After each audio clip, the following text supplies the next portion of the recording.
मैं doctor VK. Arpita नीमा अत्रीवाल, गर्भ संस्कार विशेषज्ञ।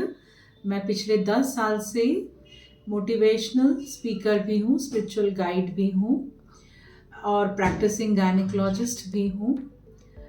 मैं आपको आज गर्भ संस्कार के बारे में बताने आई हूँ। गर्भ संस्कार एक प्रूवन साइंस है जिसके द्वारा आप अपने बच्चे का सृजन कर सकते हैं। सृजन का मतलब होता है फॉर्मेशन। आप अपने बच्चे को बना सकते हैं। इसका मतलब आंखों का रंग, नाक, होंठ, यहाँ तक कि उसका व्यक्तित्व किस तरीके का होना चाहिए, ये सब आप कर सकते हैं। लेकिन उसकी एक विधि है। ये विधि सीखने के लिए आपको टीचिंग लेनी पड़ेगी, कोर्स करना पड़ेगा। ये जो है वो हमारे वेदों और शास्त्रों में ये प्रूव किया गया है। जिस तरीके से अभिमन्यु के बारे में बताया गया कि अभिमन्यु ने गर्भकाल में ही चक्रव्यूह भेदने का साइंस सीख लिया था, लेकिन वो चक्रव्यूह से निकलने का साइंस नहीं सीख पाया था।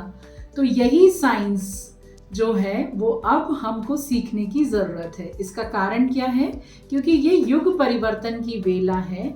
और युग परिवर्तन, क्योंकि ये महापरिवर्तन की वेला है। युग परिवर्तन आपने सुना होगा, गायत्री परिवार वाले भी बोलते हैं ये युग परिवर्तन है, होने का समय है। और ब्रह्म कुमारी सेंटर वाले भी बोलते हैं कि ये युग परिवर्तन का समय है। और अब तो दिख भी रहा है कि ये युग परिवर्तन का समय है, क्योंकि भारी महाविनाश सामने खड़ा है। तो इस धरा पे कुछ ऐसे दिव्य संतानों की ज़रूरत है जो इस धरा पे कलयुग की जगह सतयुग की स्थापना कर सके।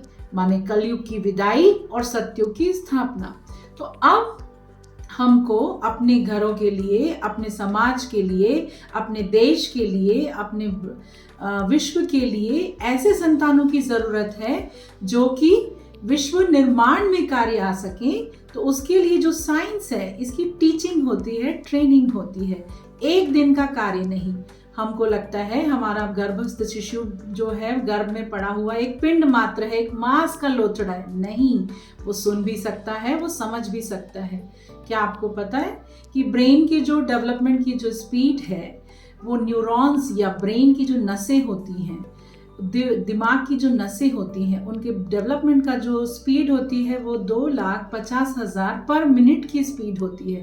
इतनी तेज गति से हमारा ब्रेन डेवलप हो रहा है। और हमारा बच्चा हमारे जीवन में चलने वाली हर चीज़ को समझ सकता है, ज़्यादा अच्छे से समझ सकता है, क्योंकि वो सोल कॉन्शियस स्टेज में है, ना कि बॉडी कॉन्शियस स्टेज में। इसका मतलब ये है कि आप अगर अपने बच्चे को डॉक्टर बनाना चाहते हैं तो आप सारी पढ़ाई, सारा का सारा ज्ञान उसको गर्भ में ही दे सकते हैं। आपको आप जिस चीज़ के द्वारा आप जिस तरीके के संस्कार उसके अंदर डालना चाहते हैं, सुबह जल्दी उठने का संस्कार, आप जिस तरीके संस्कार उसके अंदर डालना चाहते हैं, सुबह जल्दी उठने का संस्कार, अच्छा खान पान का संस्कार, बड़ों का आदर करने का संस्कार, सारे संस्कार आप जो हैं वो गर्भकाल में ही डाल सकते हैं। इसमें आपको कम मेहनत लगेगी। अगर आपने ये सब चीज़ें बाद में कोशिश की तो वो मुश्किल पड़ता है, क्योंकि बच्चा आने के बाद उसके संस्कार परिवर्तन करना मुश्किल हो जाता है। तो ये चीज़ें हम सब सिखाते हैं, पढ़ाते हैं, समझाते हैं। अगर आप ये चीज़ सीखना चाहते हैं तो ये मेरा कॉन्टैक्ट नंबर है, आप इस पर कॉन्टैक्ट कर सकते हैं। अच्छा, ओम शांति।